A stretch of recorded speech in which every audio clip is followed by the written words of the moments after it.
はい、皆さんこんにちは。機械系団地の木内です。今回はですね、宮部みゆきさんの書かれた貨車を、紹介していこうと思います。この本はね、実はもうついさっき読み終えたばっかりで、ラスト30ページ、50ページぐらいかな、物語がどんどん加速していって、ものすごいスピードで読めたのがね、本当に印象的で、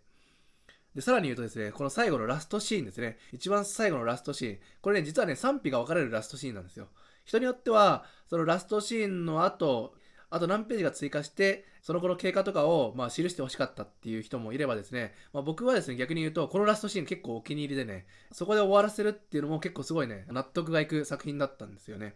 なので、ここら辺のラストシーンはね、結構賛否が分かれるところなんですけども、僕個人的にはこのラストシーンは、好きなシーンでしたね。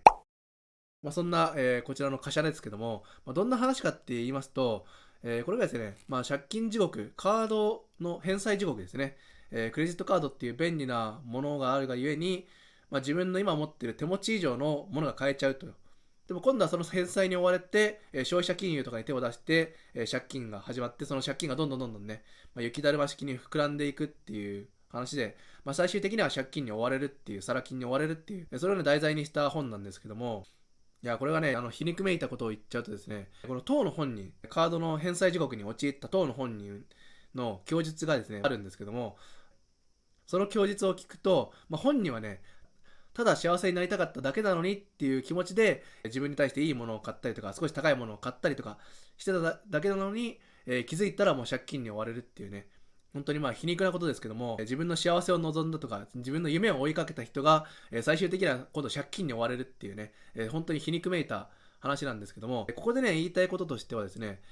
よくね、そういう借金とか、自分のね、手の届かないところにあるものを、何とでも買おうとするっていうと、それをお金に対してだらしないとか、当人のね、金の使い方が荒いっていう風なイメージをね、持たれると思うんですけども、この本でね、結構大事にしてるアピールしたいものとしては、そうやってね、夢を追ってる自分の幸せを追いかけて、ちょっとでもいいものを取ろうとした、買おうとした、そういう登場人物を責めるんじゃなくて、夢を追いかけた人が、それを変えちゃうっていうか、一回は変えちゃうところ、で、その後借金がついてくるっていう、そういう社会構造もちょっと問題だよねっていう風なの。これをね、多分ね、声を大にして言いたいことかなと思います。やっぱり、その前の時代、クレジットカードなんていう便利なものがなかった時代っていうのは、自分の手持ち以上のものは買えなかったわけなんですね。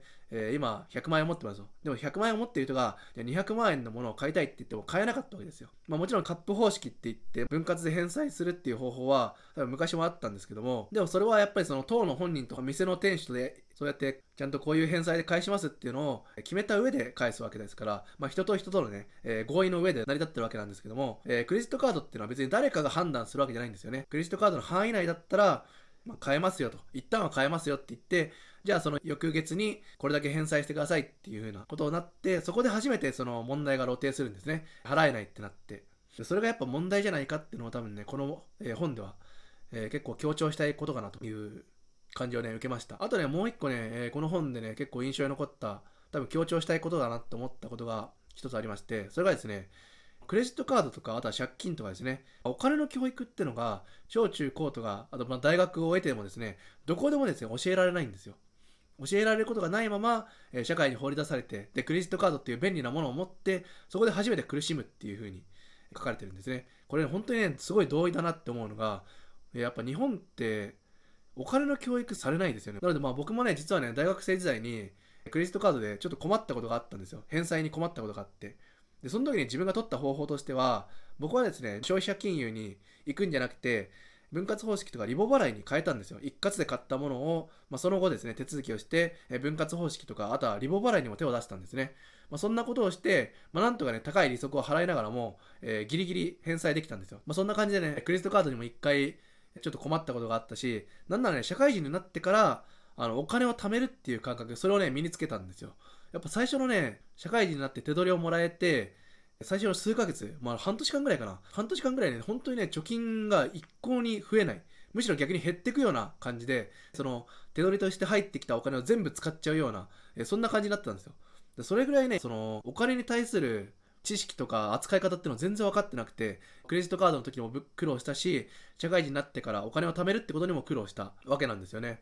ら本当にね、このお金の教育ってすごい大事だなっていうのが、やっぱりわかるし、お金の教育がされてないのに、クレジットカードを簡単に作らせて、どんどんお買い物させて、それでもしっかりと取り立てるっていうね、この社会構造っていうのがやっぱ問題じゃないかっていう。これがね、この本自体は結構昔の話なんで、今から本当に20年以上前に書かれた本ですけども、今でもやっぱ同じことがずっと続いてますよね。クレジットカードでちょっと苦労するとか、リボ払いっていうね、一見ね、お金の知識がない人が見たらすごい便利じゃんってなるものが、今となってはもうリボ払い絶対するなって教えられるぐらいに危険なものっていう風に